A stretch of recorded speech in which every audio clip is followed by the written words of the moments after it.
Hi guys, it's me, Charles Leclerc HD, and welcome to tonight's weekend preview for this weekend's 2022 Italian Grand Prix at Monza. Great to see all of you here. It's been obviously a very exciting triple header so far. Obviously, this is the final part of the triple header, and I'm sure this weekend will be an exciting Grand Prix. Obviously, the last couple Italian Grand Prix, we've had a surprise winner, and none of the top teams ending up with victory here at Monza. The last proper top team to win here at Monza was Ferrari back in 2019. Last couple of years, it's been a bit of a surprise, this Grand Prix, but we hope, obviously, that continues, but most likely, I don't think that will happen, but it is going to be definitely a very exciting weekend, and I think a big reason behind that is because we are going to have some grid penalties this weekend. Just to let you guys know, there are apparently 7 drivers who could be taking a penalty for for the Grand Prix this weekend. 2 of them have basically been confirmed. Well, one of them has been confirmed. The other one has basically been confirmed as well, and then I would probably hazard a guess at a few of the others, but yeah, that's going to throw things up, mix things up for the grid on Sunday. And I think it's going to be definitely an exciting Grand Prix. Probably not as good as we got at Zandvoort last weekend, because that was a pretty good Grand Prix, to be honest. I think as good, really, as you could have hoped for. But yeah, this weekend will still be exciting to a certain extent. Hopefully you guys are all doing well on what is, in my part of the UK, a very wet and miserable day. And yeah, hopefully no matter what time it is in your part of the world, no matter what part of the world you're from, hopefully you're all having as good of a day as possible. Quickly as well, apologies that the stream started late, but there was a couple of things I needed to fix before the stream started, such as the bottom ticker there, some of the information I actually forgot to update, and I thankfully was able to do it quickly before we got going. And also, I was up very late last night / this morning watching the tennis. An absolutely amazing tennis match between, Jannik Sinner and Carlos Alcaraz in the US Open, which I think started about 2:30 in the morning UK time and finished at almost 8 a.m. And yeah, I have no regret staying up to watch the match because it was absolutely incredible. So that's why I'm a bit knackered and a bit sluggish today. But to be honest, it was worth it. But don't worry, rest of the weekend, I'll be absolutely fine. But yeah, what we're going to get into in this preview is we are going to get into, obviously, the teams. I'm going to get into how I think they'll do, based off of the track layout and their current performance around some of the corners we have at this track and the long straights. And then we'll also get into the championship standings, a onboard lap of the track to just look at the track and see where you need to do well to have a good lap around here. And thirdly, we're going to get into obviously stats for certain teams and drivers throughout the night going into this Grand Prix so that you guys can remember. And also a couple little bits from the Dutch Grand Prix of controversy and toxicity, I guess you could say, which we'll be getting into as well. But let's first, before we get into the teams, let's get into the championship standings. And on the driver's side, Max Verstappen is leading by 109 points from Charles Leclerc second. Perez third, obviously level on points, those two. But yeah, Leclerc second because he has more race wins. George Russell fourth, only 13 points behind P2 in the championship. Shows you how good of a year Russell has had. Carlos Sainz fifth, Lewis Hamilton sixth, and then Norris seventh, Ocon eighth, Alonso ninth, and Valtteri Bottas in P10. And I will, in terms of the championship permutations, I will get onto that with Red Bull soon enough, so don't worry, I'll get onto that in a minute. And then on the constructors' side, Red Bull are 135 points clear of Ferrari, who are second. Mercedes are third, only 30 points behind Ferrari, and honestly, I think Mercedes will overtake Ferrari in the championship, even though Mercedes still haven't won a Grand Prix this season. But Ferrari have won 4 races and have had pole position like 6 or 7 times, which is, again, still incredible to think that could happen. Alpine are in P4 and are, 24 points clear of McLaren. Alpine are going to finish in 4th place in the championship. I don't think there's any real doubt about that. McLaren are 5th, Alfa Romeo 6th, Haas are 7th, AlphaTauri 8th. Aston Martin do close the gap to AlphaTauri ahead of them to 4 points, but Aston Martin are still 9th. And Williams, who will be very competitive this weekend, are last on 4 World Championship points. But let's just get straight into it. And we'll start with Red Bull Racing. And yeah, a great result for them at Zandvoort. And the reason it was such a great result is because I don't think at any part of the weekend they actually had the absolute best car. In qualifying, I thought Ferrari had the better car, but Leclerc just didn't deliver the lap he should have at the end of qualifying. And then in the race, I think Mercedes, we can say, were the best or the fastest team in the race on Sunday. So it just shows why Red Bull are going to be world champions this year, because even when their backs are up against the wall and they don't have quite the pace to to have a comfortable weekend or a great weekend, they still are able to get a really good result or a great result out of the weekend. Again, it just shows you why they are going to be world champions in not just the Drivers' Championship, but the Constructors as well. So, yeah, great result for Red Bull. And really, in terms of this triple header, the Dutch Grand Prix was always going to be the hardest because that track suits their car the least out of the 3. Obviously, Spa, they obliterated everyone. And this weekend, I think Red Bull will, I think they will, maybe not to the extent of Spa, but they will easily win the Grand Prix this weekend with Max Verstappen. If Verstappen does not win this weekend, I would be incredibly surprised. It would take something monumental. It'd take, a reliability problem that actually puts him out of the race. Some massive cock up on the pit stop that costs him a minute or so. Something like that. Or an unbelievable performance by, say, Charles Leclerc or George Russell in the Mercedes or something like that. That's what it would take to stop Max Verstappen. But if all things are normal this weekend from Red Bull's side and just in general for the weekend, nobody is stopping Max Verstappen. He will win this Grand Prix this weekend. And to be honest, the closest team in the race would be lucky to be within half a minute, I think, of Verstappen and Red Bull on Sunday. But yeah, Red Bull are going to win the Grand Prix and will get pole position as well. The only thing really to talk about with Red Bull is what's going to happen with Sergio Perez, because obviously Verstappen took a grid penalty for a new ERS system and obviously a full new power unit as well at the Belgian Grand Prix. I'm pretty sure Perez is going to be taking a penalty this weekend as well. He's going to be taking a penalty for this weekend now that Verstappen's had his, because obviously they both need to get that new system on board.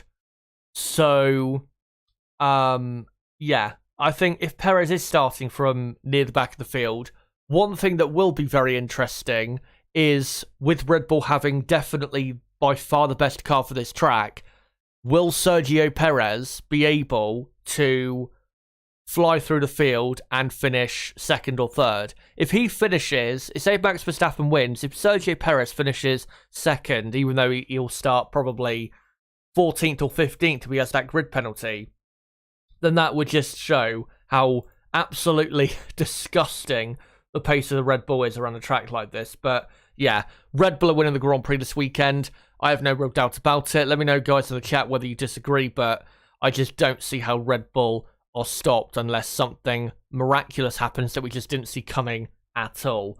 Let's get into some stats, though, regarding Red Bull and Verstappen, because even though they are the favourites, clear favourites this weekend, this is not a great track for them historically. Not just for Red Bull, but for Max Verstappen as well.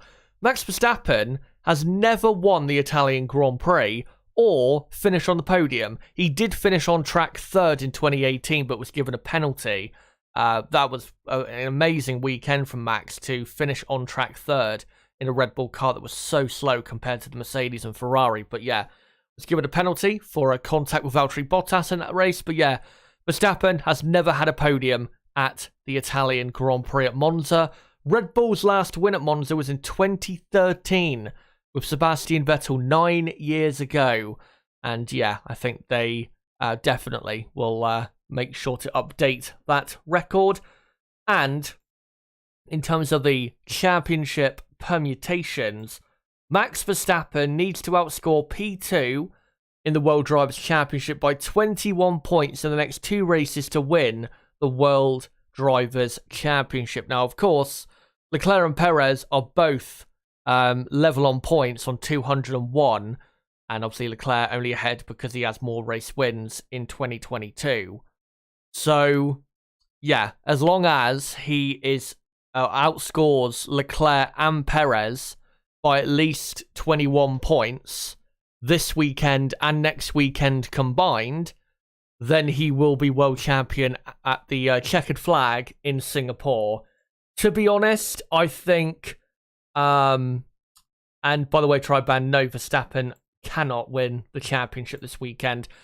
Because if he was to win the Grand Prix this weekend and Leclerc and Perez were to not finish, then the gap wouldn't be big enough. He'd need to have, at the conclusion of this race this weekend, he'd need to have a 157-point lead, I think, possibly, at the checkered flag at Monza to be world champion, but mathematically that's not possible. But yeah, if he has a 130-point lead over second place in the championship at the conclusion of the Singapore Grand Prix, then he is world champion. So essentially, let's say Leclerc is second in the championship at the conclusion of the Singapore Grand Prix, which I think is kind of likely, given that Perez is probably taking a penalty this weekend. What will probably happen, or what will need to happen for Verstappen, is he will need to win the Grand Prix this weekend, and if Leclerc finishes third and Max gets the fastest lap this weekend, and then if Max wins in Singapore and Leclerc finishes third, but Max or Leclerc don't get a fastest lap point, then that's all it will take for Max to be world champion. But in the next 3 races, Max will be crowned world champion. There is absolutely no doubt about that. But anyway, we'll move on next to the Scuderia Ferrari team. Obviously, they're home Grand Prix, but they are not in good form at all at the moment, and their laughable season just continues. The pace at Zandvoort was very poor compared to what we saw in qualifying, where again I thought they had just about a faster car than Red Bull. And then obviously Carlos Sainz's incredibly bad pit stop. Just I still can't believe they made that mistake, to be honest. It was such a simple mistake. It's such an amateur mistake from the Ferrari mechanics there. But yeah, Ferrari coming into this Grand Prix in really bad form still, to be honest. And I don't see this weekend Ferrari winning their home Grand Prix. Carlos Sainz, I don't think it's been officially confirmed, but I think he is taking a grid penalty this weekend for a new hybrid system and new power unit, just like Leclerc had at Spa. So Carlos Sainz will start towards the back of the field. So the only hope is Charles Leclerc, which it's not a bad hope, because Leclerc, Leclerc's won here before, obviously. He's always been very competitive here at Monza, but I just don't see how Leclerc can bring that car to the point of being, on pole position or winning this Grand Prix. I just don't see how that is going to happen. So yeah, the best Leclerc can do, because Perez and Sainz will probably have grid penalties. And also, in case you guys didn't know, Lewis Hamilton is confirmed to be starting from the back of the grid because of a new power unit change for him. The best he can do really is second, I think, in qualifying and the race as well. If he wins, then that would be great, and it would be very nice to see, honestly, for Charles Leclerc, because of the such difficult season he's had this season, and been really harmed so much by his own team. It would be nice for him to get such a great popular victory like he got in 2019. But I think really for Ferrari, this weekend is damage limitation. Obviously, just try and not make any big mistakes. I know that's impossible for this team. Literally every Grand Prix now, they are making a big doo-doo, I guess you could call it. The last Grand Prix where something big didn't go wrong for them was what? Miami? In Spain, Leclerc engine failure. Monaco, massive strategy failure. Baku, double engine failure. Canada, Leclerc engine penalty. Silverstone, massive strategy failure. Sainz engine failure in Austria. And then what do you call it? And the strategy failure, by the way, was Silverstone. I don't think I mentioned that. Obviously, Leclerc crashed out in France. Strategy failure in Hungary. Kind of a strategy failure at Spa, pitting him for the fastest lap with Leclerc, and then him getting a penalty. And then pit stop failure at Zandvoort. It's been just that embarrassing for the Ferrari team. But yeah, because Red Bull are going to have so much of a faster car, especially on race day, damage limitation is what it is for this weekend for Ferrari, and they've just got to hope that somehow Red Bull crumble and do not win the Italian Grand Prix. But let's go on to some stats regarding Ferrari. Charles Leclerc has one race win at the Italian Grand Prix from 2019. What a race win that was. That was, I would say, Leclerc's best race win of his career. I mean, he's not had many, obviously. Leclerc's only won, I think 5 races he's won in his career, which, to be honest, is quite astounding considering how good he is. And he's been driving for Ferrari since 2019, but he's only had 5 race wins, which is not, obviously, his fault. He should have had a load more if his team was more competent. But, yeah, that win at Monza, I think, was definitely his best win because the Ferrari car in that race was not the quickest car that day. Mercedes really had the race in the palm of their hands, but Leclerc just defended very well, kept it together, and got that first win at the time for Ferrari at Monza, their home race, in 9 years. Ferrari, since 2010, have only won at Monza twice. Fernando Alonso in 2010 and, yeah, Charles Leclerc in 2019. Back when they were dominating Formula 1, Ferrari used to win this race all the time. They won it here in, 98? I mean, they weren't dominating then, but in 98, they had a 1-2. They won here in 2000. 2002, they had a 1-2. 2003, they won here. 2004, they had a 1-2. 2006, they won here. So, yeah, it was a very, very good Grand Prix for them. But historically, since 2010, since their dominance or their success ended, Ferrari just haven't really executed when it comes to the race wins since, say, their last championship in 2008. And Ferrari's last win was in Austria 5 races ago. Obviously, Charles Leclerc winning just about from Max Verstappen, despite some reliability trouble for Ferrari at the end of that Grand Prix. But now let's go on to the Silver Arrows Mercedes. And yeah, Mercedes, obviously a shame that they didn't win the Grand Prix in Zandvoort, but they gave it their all. Obviously, strategically, they did fail, as I got into in my video reviewing the fight for victory between Red Bull, Verstappen, Hamilton, and Mercedes. By the way, if you want to check out that video and my analysis of it, of how it happened and how Red Bull were able to win the race and how Mercedes gifted Verstappen the win, there is a link below to that video in the description, or I'm sure I'm sure Rook will post in the chat saying, post the link to the video in the chat of the video that was uploaded on Monday.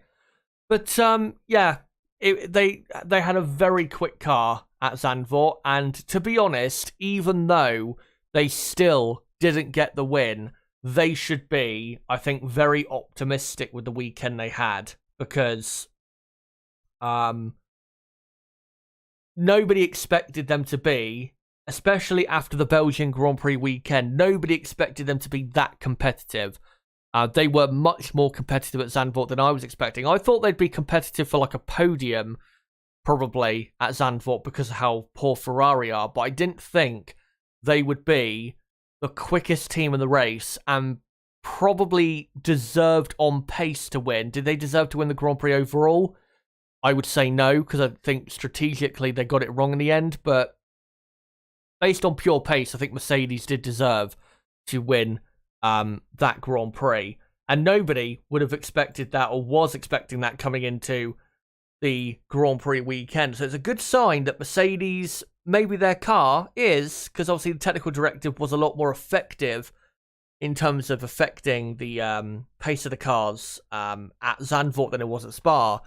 Mercedes being, 2-3 tenths closer to the top teams definitely is encouraging for the Mercedes team. So I hope they don't get too down about, what happened at that Grand Prix, because I think it shows that they are very close to getting that win, that first win of the season, the first win since obviously the Saudi Arabian Grand Prix in 2021.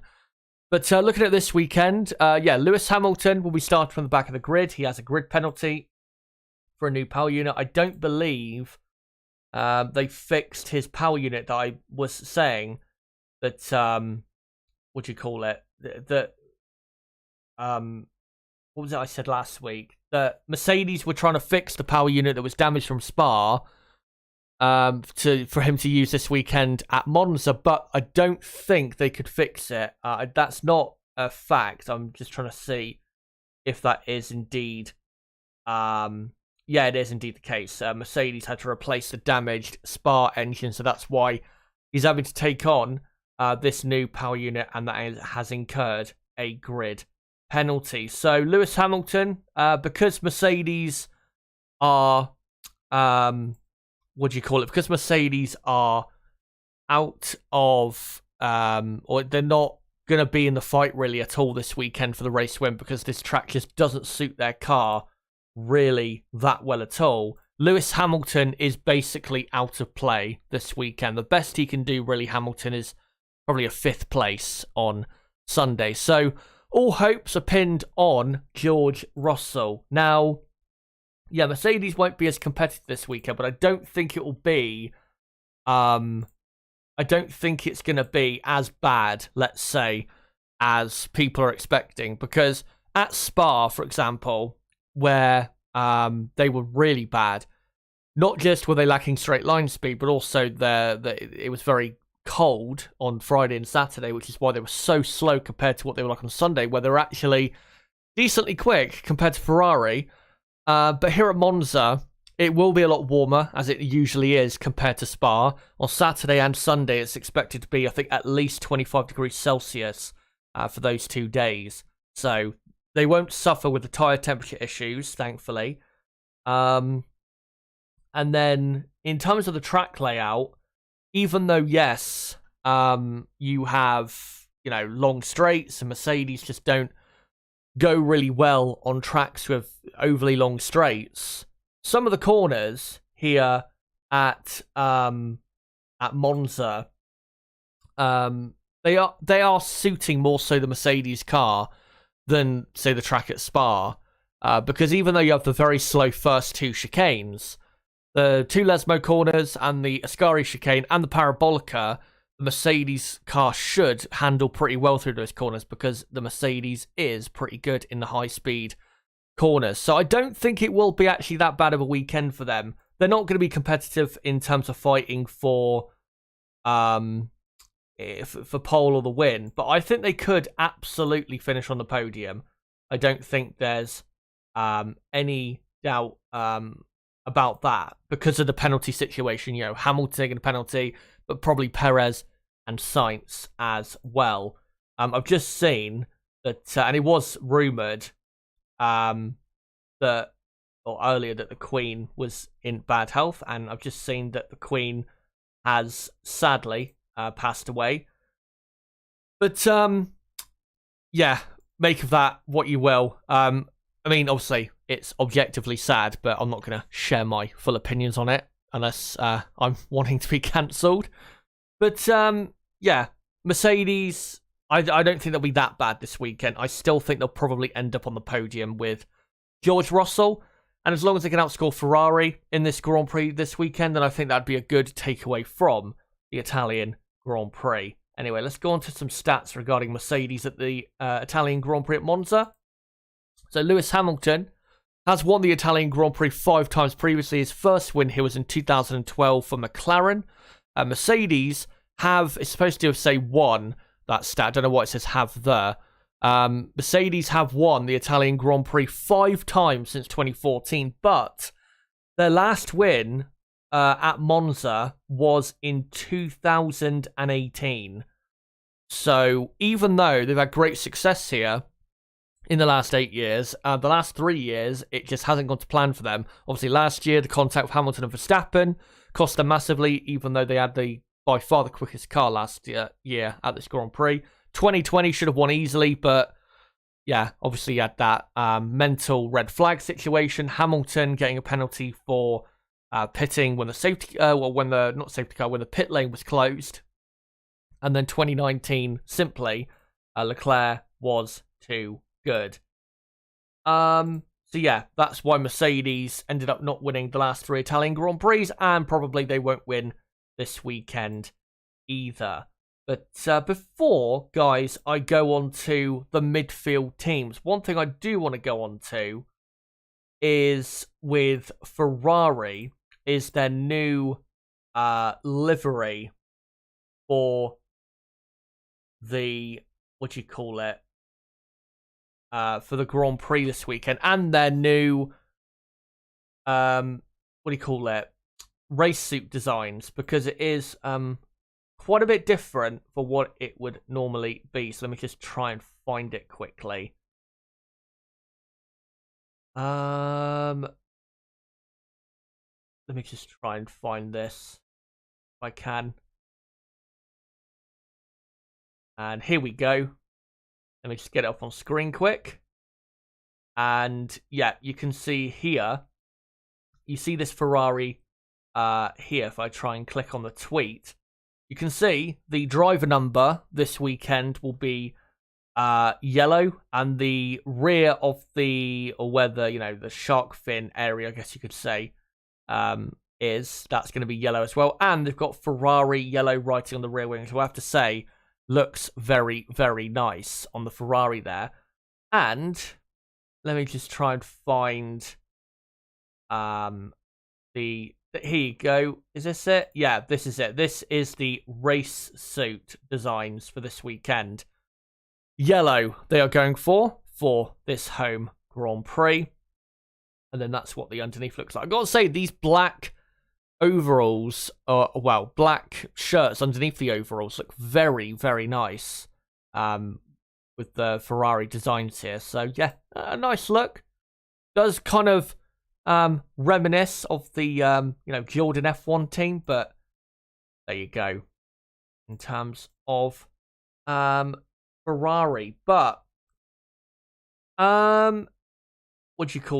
I think because of the news that has come out in the last few minutes, which to be honest I was hoping didn't happen during this stream, I'm probably just going to race through this stream, guys, because yeah, I don't think anyone is going to care about what I'm talking about here. So let me just get through the rest of the stream. We still have a bit to go, so don't worry about that. Right, let's go on to who we've got to go on to next. McLaren, let's go on to them. And yeah, unfortunate for McLaren from the Dutch Grand Prix, because Norris probably was going to finish in 7th place or at the head of the midfield pack, but then the virtual safety car and safety car periods really helped Fernando Alonso, and that's what got Alonso ahead of Norris, and ended up with Norris finishing 7th, but not finishing ahead of the Alpine of Alonso.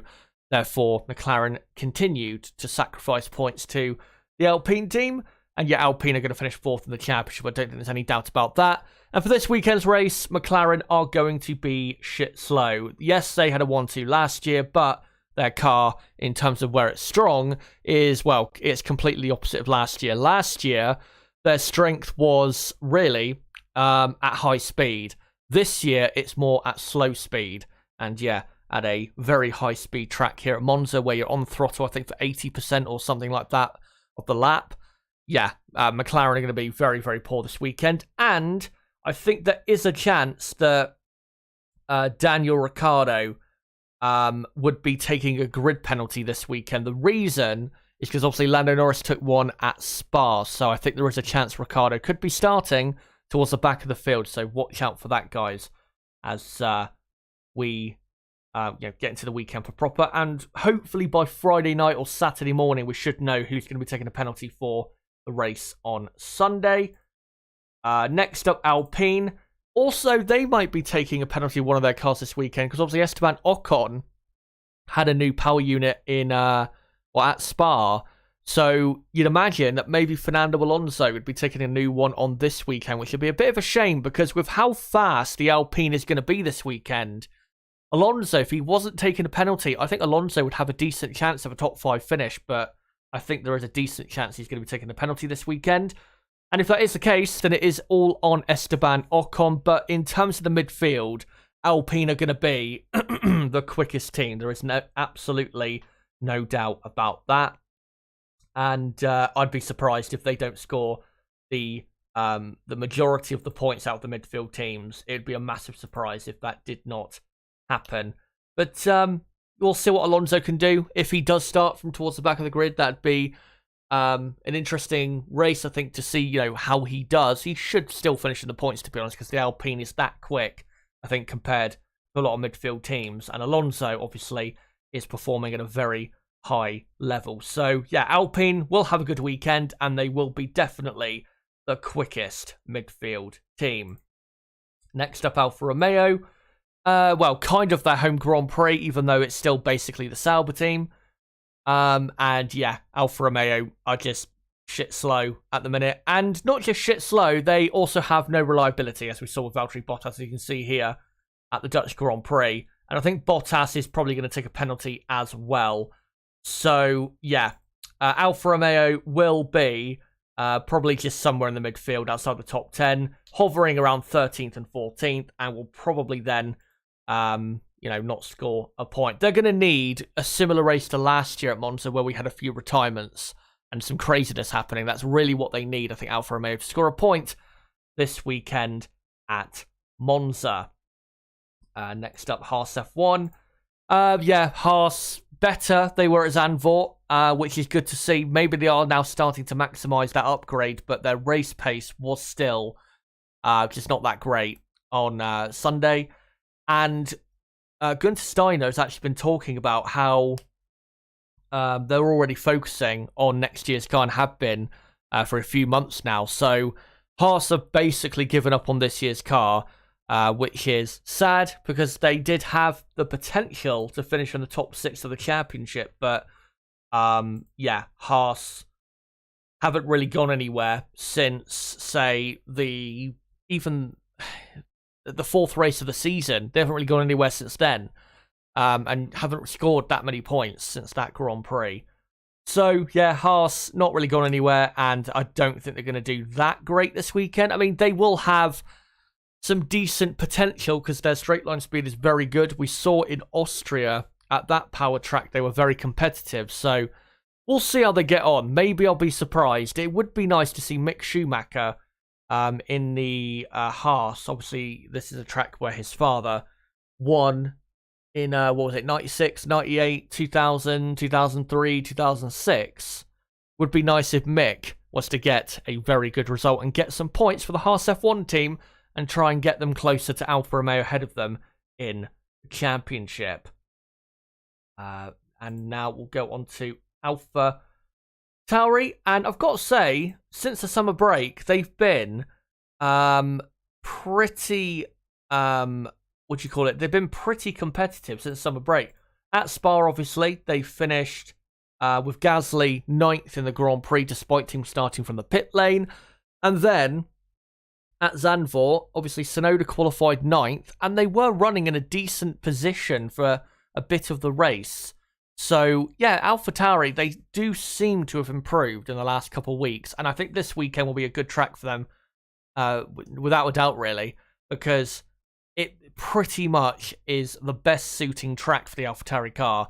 Because we saw at Baku, obviously Baku has long straights and slow corners, that the AlphaTauri is at its best in those types of at those type of tracks. And this circuit is obviously long straights, and there are a couple of pretty slow corners. So AlphaTauri should be very competitive, and with the grid penalty situation, I think we'll probably see Gasly in the top 10 in qualifying and probably in the race as well.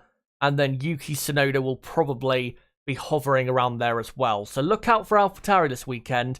I think they're going to be pretty competitive. But one thing I want to get into before we get into the last two teams is this statement by AlphaTauri, because obviously there's been a lot of online talk about conspiracy theories from the Dutch Grand Prix, and this is what AlphaTauri had to say in response to all the talk on social media. So let me read it out. They said, "It is incredibly disheartening to read some of the language and comments directed at our team and towards Red Bull Racing's head of strategy, Hannah Schmitz. Such hateful behaviour cannot be tolerated, and to entertain accusations of foul play is unacceptable, untrue, and completely disrespectful towards both Hannah and us. We have always competed independently, fairly, and with the highest levels of respect and sportsmanship. Yuki had a failure that the team didn't immediately detect, which caused him to stop on track. To suggest anything different is insulting and categorically incorrect." Good statement by AlphaTauri. And yeah, the conspiracy theories that I have seen online are absolute batshit insane. And the reason on this channel I'm not going to entertain any of those conspiracies is because they are literally pie in the sky type of accusations. Unless there is actual hard evidence that could point to a conspiracy, I'm not going to talk about it on this channel, because I'm not going to give the conspiracy theory the oxygen, I guess you could say, it needs to really get going. Obviously, I don't have that big of a pull. I know that in terms of social media, I'm not a massive channel, but I'm not going to help give this conspiracy theory oxygen, because it doesn't deserve any, because there is no conspiracy here. Yuki Tsunoda, I explained it in that video that I did on Monday. There was no Red Bull telling AlphaTauri to pull over and cause a virtual safety car. It was, unfortunately for Mercedes, a coincidence. But as I pointed out in that video, in the end, that virtual safety car did not cost Mercedes. The safety car and their decisions during the safety car is what caused Mercedes to lose the Grand Prix. The virtual safety car did not cost them. And the safety car, by the way, there would have been a safety car situation anyway, even if Tsunoda didn't cause a virtual safety car, because Bottas was, I think, still going to break down anyway. So yeah, just wanted to show that. And now we'll get into the final couple teams. Next up, Aston Martin. Good Grand Prix for them. Stroll, a bit unlucky not to finish any higher than P10, but still a points finish for him. And his second points finish in the last 4 races. Sebastian Vettel didn't have a great race, to be honest, finishing in P14, but his qualifying is really what cost him. His qualifying efforts, as of late, have been pretty poor. And this weekend, I think Aston Martin will benefit from, not having to take a grid penalty, most likely. But I'm not sure their pace around this track is going to be too great, because it doesn't really suit their car that much. They've not really at all this season had great straight line speed, and they've not really been competitive, or as competitive at these high speed tracks as they should be, or as they are at times around the tracks with higher downforce needed. I mean, in the race, yes, at Spa they were very competitive. In Baku they were competitive, but they weren't in qualifying, massively competitive. Certainly not as competitive as they were with Lance Stroll at Zandvoort. So I think in the race, I think they could absolutely score a couple points. There's no doubt about that. They have a very good car for a race situation, but I just don't think they're going to be that quick in qualifying, unfortunately. But let's get into some stats regarding Aston Martin and Sebastian Vettel as well. Sebastian Vettel, watch out for him this weekend. He has won the Italian Grand Prix twice in 2011 and 2013 and took a further 3 podiums at Monza. Those other 3 podiums, 2015, 2016 and 2017. But he has not scored a point at Monza since 2018. And also for Aston, let me just check quickly that stat is correct, because I may have got it wrong actually. And I guarantee I have. And no, I haven't. Actually, Vettel, no, he has not scored a point since the 2018 Italian Grand Prix. I thought last year he may have finished in the points still, because I remember him having a very poor start to that race because he got shoved out by his teammate. But no, he hasn't scored a point at Monza since 2018. But with Aston Martin as well, watch out for them, because when they were, obviously Aston Martin last year, when they were Racing Point and when they were Force India, they have finished inside the top 7 of races here at Monza since 2015. It's always been, on race day, a very competitive day for them and very good day for them. So watch out for the Aston Martin team on Sunday. And finally, we'll go on to Williams. And, Williams, they'll be a lot more competitive this weekend. Look out for Alexander Albon.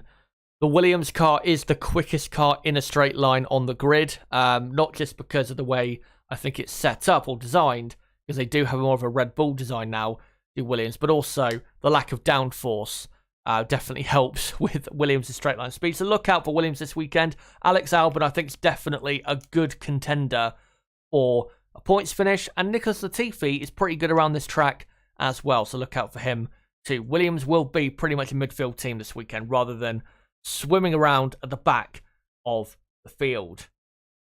I was going to get into something else in this stream, but because of the news that's come out in the last, obviously, half an hour or so, I don't think there's any point, so I may as well leave it to tomorrow. But I am going to quickly read out some final comments. Triban says, boring race ahead. Ferrari going to be off the pace. Mercedes are too slow, as well as the fact Hamilton's taking the grid penalty for the damage in Spa. Silverback says, good afternoon, race fan. Good to see you. Triban says, do you think another circuit will replace Russia? No. I mean, if they were going to replace that Grand Prix for this year, they would have already done it. Well, next year there's already basically a replacement, which is the Qatar Grand Prix. And then with the addition of Las Vegas. Sparky Pete says, I can easily believe Ferrari making the tyre mistake. Look for some other comments. I think the rest of the comments are just about the Queen, to be honest. But I think pretty much, guys, I'm going to bring the stream to an end because, with the news that's happened, I don't think there's really any point continuing this stream. And apologies if the quality of the stream tonight has not been great, but again, unusual circumstances, I think you'd say, me streaming at the same time when one of the most famous people of all time has, passed away. So, yeah, I'm pretty much going to come to the end of the stream here, guys.